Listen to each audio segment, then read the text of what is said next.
विराज ने जानवी के हाथ से वो छोटा टॉवेल लिया और तुरंत ही अपना मुंह खोलते हुए थैंक यू बोलने लगा। उसके मुंह से पूरी तरह से थैंक यू बाहर नहीं आया था, लेकिन हाँ, एक अच्छी खासी छींक उसके मुंह से जरूर बाहर आ गई थी। आछू! बेवकूफ, तुम्हें सर्दी लग गई है। जैसे ही विराज के मुंह से वो छींक बाहर आई, वैसे ही जानवी ने अंदाजा लगा लिया था कि विराज को ठंडी लग गई है।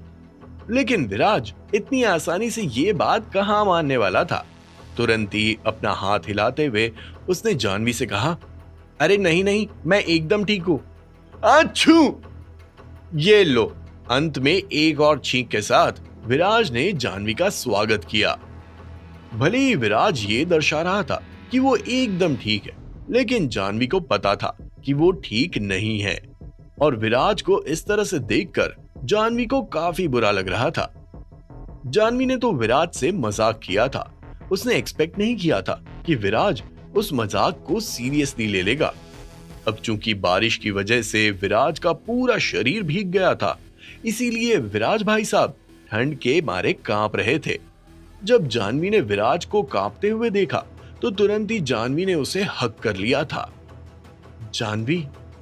चूंकि विराज भीग गया था, इसीलिए वो टॉवेल की मदद से अपने शरीर को थोड़ा सुखाने की कोशिश कर रहा था।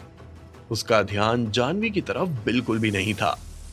जब अचानक से विराज को अपने ठंडे शरीर पर सॉफ्टनेस और गर्माहट महसूस हुई, तो विराज का दिल जोरों से धड़क उठा था। जैसे ही विराज पीछे मुड़ा, अपने चेहरे के सामने जानवी का खूबसूरत चेहरा देखकर एक पल के लिए विराज स्टंट रह गया था। और इसी के साथ विराज ने भी जानवी को अपनी बाहों में दबोच लिया था। अब इसके आगे क्या हुआ होगा, ये मैं आपके लिए सस्पेंस छोड़ रहा हूं। Beep beep! अचानक से विराज के कान में एक आवाज आई। जैसे ही विराज ने अपनी नींद भरी आंखों को खोला, तो पाया कि जानवी का शरीर अभी भी उसके शरीर से चिपका हुआ था। जानवी किसी आलसी बिल्ली की तरह अपने पूरे शरीर को फैलाते हुए सो रही थी। जब विराज खिड़की से बाहर झांकने के लिए थोड़ा सा उठा, तो उसे एहसास हुआ कि वो और जानवी एक दूसरे की बाहों में ही सो गए थे। खिड़की से बाहर झांकने के बाद विराज ने देखा कि सवेरा हो गया था। सूरज की पहली किरण कार के शीशे को चीरते हुए जानवी के चेहरे पर जा रही थी, और इससे जानवी का खूबसूरत चेहरा और भी ज्यादा खूबसूरत दिखाई दे रहा था। उस खूबसूरत चेहरे को देखने के बाद विराज को यह भी एहसास हुआ कि उसने और जानवी ने पूरी रात कार में ही बिता दी है। कल रात को उसके और जानवी के बीच जो कुछ भी हुआ, उसे सोचकर विराज को एक अनोखा प्लेजर मिल रहा था। यह पहली बार था जब विराज जानवी के इतने करीब गया था। हालांकि उन दोनों के बीच में सिर्फ एक किस ही हुआ, लेकिन वो भी विराज के लिए किसी 100 करोड़ की लॉटरी से कम नहीं था, और विराज तो उतने में ही बहुत खुश था। विराज, विराज, हम कहां पर हैं? अभी विराज अपने ही ख्यालों में खोया हुआ था कि तभी अचानक से उसके कान में एक आवाज आई। जब विराज ने देखा कि जानवी ने अपनी आंखें खोल ली है, तो तुरंत ही विराज ने मुस्कुराते हुए जवाब दिया, हम कार में, कल रात को बहुत बारिश हुई थी तो हम यहीं सो गए। जब विराज के मुंह से जानवी ने यह सुना, तभी जानवी को कल रात का इंसिडेंट याद आया, वरना वो तो अपने दिमाग के किसी कोने में कल रात को भूल ही चुकी थी। जानवी ने अपने शरीर की अकड़न को मिटाने की कोशिश की, तो उसे एहसास हुआ कि उसके कपड़े थोड़े मेसी कंडीशन में हैं। ध्यान से देखने पर जानवी को पता चला कि उसके कपड़े पूरी तरह से उसके शरीर पर नहीं थे। ये देखकर जानवी का चेहरा अचानक से लाल हो गया था। जानवी के क्यूट लुक को देखकर विराज के चेहरे पर मुस्कान आ गई थी। विराज ने जानवी की नाक को हल्का सा खींचते हुए कहा, कोई बात नहीं, रुको, मैं तुम्हारी मदद करता हूँ, जल्दी से अपने कपड़े ठीक कर लो। कल रात के क्लोज कांटेक्ट के बाद जानवी और विराज का रिलेशनशिप उन दोनों को काफी क्लोज ले आया था। Beep beep! एक बार फिर से विराज को खिड़की के बाहर से किसी गाड़ी के हॉर्न की आवाज आई, लेकिन इस बार वो आवाज लगातार आने लगी थी। Beep beep beep beep!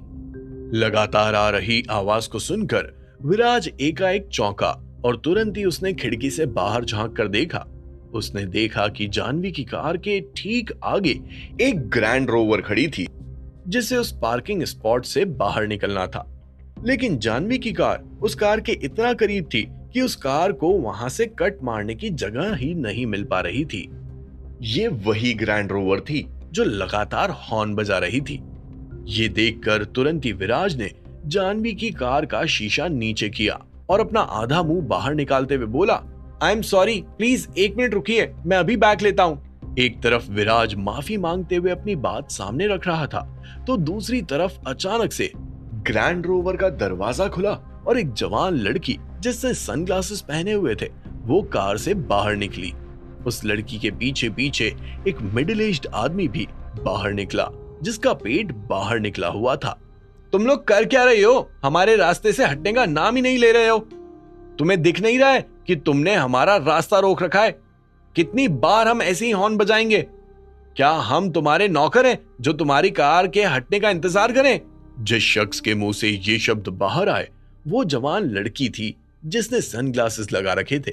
उसकी आवाज बहुत ही तीखी थी। अगर वो इसी तरह लगातार बोलती रहेगी तो किसी का भी सर दुखने लगेगा। अब सोच लीजिए कि उसकी आवाज कैसी होगी। जैसे ही विराज ने उस लड़की के मुंह से निकले वो शब्द सुने, वैसे ही विराज की दोनों बोहें ऊपर की ओर उठ गई थी। वैसे उस लड़की की ये प्रॉब्लम सही थी, लेकिन अगर वो यही सब तमीज के साथ कहती तो विराज उसे आसानी से छोड़ देता। लेकिन जिस तरह से उस लड़की ने विराज से बात की वो वाकई में काफी रूड था और विराज को भी अब उसके साथ पोलाइट होने की जरूरत नहीं थी। उसी समय विराज ने नोटिस किया कि जानवी अचानक से सीट से गायब हो गई है। एक तरफ उस औरत की बदतमीजी और दूसरी तरफ अचानक से जानवी का दिखाई नहीं देना, विराज का तो सर ही घूम गया था। तभी विराज को याद आया कि जानवी को अपने कपड़े सेट करने थे और इसी वजह से शायद वो सीट के नीचे है। और हाँ, जानवी ऑकवर्ड स्माइल के साथ सीट के नीचे अपने कपड़ों को ठीक कर रही थी। जानवी को देखने के बाद विराज की जान में जान आई और वो तुरंत ही फ्रंट सीट पर जाने लगा, जिससे कार को साइड में कर सके। लेकिन इससे पहले कि विराज अपना कोई मूव चल पाता, अचानक से विराज को कार के शीशे पर एक दस्तक सुनाई दी। जैसे ही विराज ने अपना सर ऊपर उठाते हुए शीशे की तरफ देखा तो पाया कि वो मोटा पेट वाला आदमी विराज को कठोर नजरों से देख रहा था। उस मोटे आदमी को देखकर विराज ने तुरंत ही खिड़की का शीशा नीचे किया, लेकिन इससे पहले कि विराज कुछ बोल पाता, उस आदमी ने ही अपना मुंह खोलते हुए कहा, ओए लड़के, क्या तू बाहर का है क्या? क्या तुझे सुनाई नहीं दे रहा है जो मैं बोल रहा हूं? सर, मुझे पता है कि मेरी कार ने आपकी कार का रास्ता रोका है और मैं उसके लिए मैडम से ऑलरेडी माफी मांग चुका हूं। अब आपको बार बार मुझे कोसने की या फिर बदतमीजी से बात करने की कोई जरूरत नहीं है, वरना फिर आपको उसकी भारी कीमत चुकानी पड़ सकती है। विराज ने भी कड़क अंदाज में उस तोंदले को जवाब दे दिया था। जैसे ही उस मोटे आदमी ने विराज के मुंह से ये सुना, वैसे ही उसकी आंखें लटक के बाहर निकल आई थी। उसने एक्सपेक्ट नहीं किया था कि विराज उसे कुछ इस तरह का जवाब देगा। तुरंत ही उस आदमी ने विराज की तरफ इशारा करते हुए कहा, मुझे भारी कीमत चुकानी पड़ेगी। साले कमीने, तू खुद तो लॉर्ड वीगो में घूम रहा है और मुझसे ग्रैंड रोवर के मालिक से पंगा ले रहा है। क्या तू जानता भी है कि मैं कौन हूं? थारा भाई जोगिंदर ऐसी 10 ग्रैंड रोवर खरीद सकता है। ये बोलते हुए उस मोटे आदमी ने जोर से अपना हाथ जानवी की कार के शीशे पर मारा और इस हरकत ने विराज को बौखला के रख दिया था। हो गया तुम्हारा? ये बोलते हुए तुरंत ही विराज जानवी की कार से बाहर निकला। जब उस मोटे आदमी ने देखा कि विराज कार से बाहर आ रहा है तो तुरंत ही वो 2 कदम पीछे की ओर बढ़ गया था। ओए लड़के, मेरा पहले भी कई भिखारियों से पाला पड़ा है, लेकिन मैंने तेरे जैसा भिखारी पहले कभी नहीं देखा जो लॉर्ड वीगो में बैठकर इतना उछल रहा है। उस मोटे आदमी के मुंह से निकले शब्दों को सुनकर साफ पता चल रहा था कि उसकी टोन बहुत ही ज्यादा एरोगेंट थी। उस मोटे इंसान की हरकत ने विराज को गुस्से में लाल पीला कर दिया था और विराज उससे लड़ने के लिए भी तैयार था। विराज को अपनी परवाह नहीं थी, लेकिन जानवी की परवाह जरूर थी। कल की रात जानवी और विराज के लिए एक अनोखी रात थी और विराज कोई भी अनवांटेड पंगा करते हुए उस रात के मोमेंट्स को खराब नहीं करना चाहता था। विराज, तुम्हें अपने आप को उस आदमी की तरह नीचे गिराने की कोई जरूरत नहीं है, फिर उसमें और तुम में क्या ही फर्क रह जाएगा। अभी विराज उस मोटे आदमी से आर्ग्यू करने के लिए आगे बढ़ ही रहा था कि तभी अचानक से जानवी पीछे से आई और उसने विराज का हाथ पकड़ते हुए उसे वापस कार में बैठा दिया था। विराज का खून गर्म था, लेकिन उसने शांति से जानवी की बात सुनी तो तुरंत ही अपना सर हिला दिया था।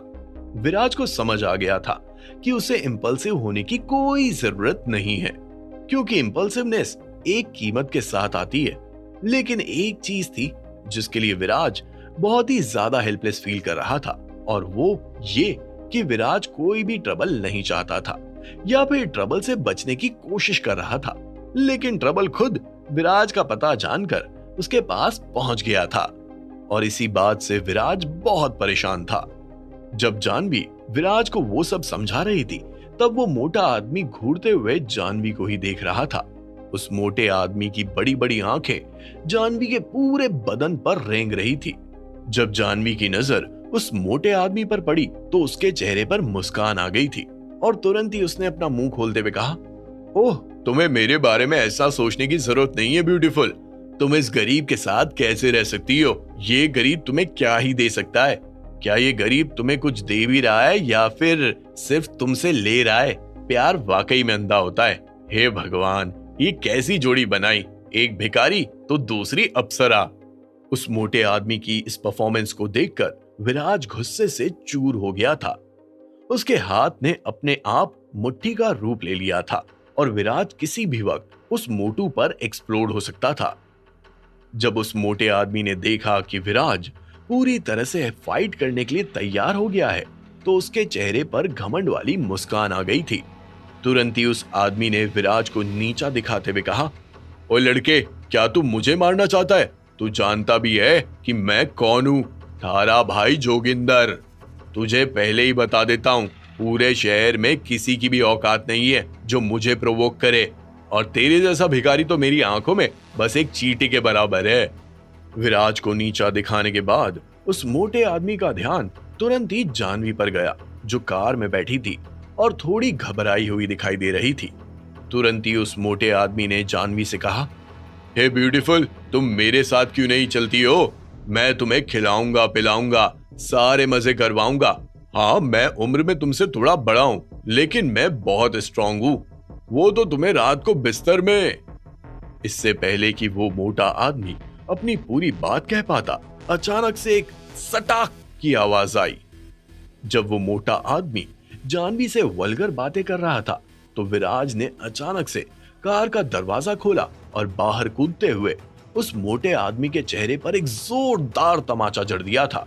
शायद उस मोटे आदमी को विराज की तरफ से इस हरकत की उम्मीद नहीं थी। वो सटाक की आवाज ही इतनी पावरफुल थी कि जानवी के होश उड़ गए थे।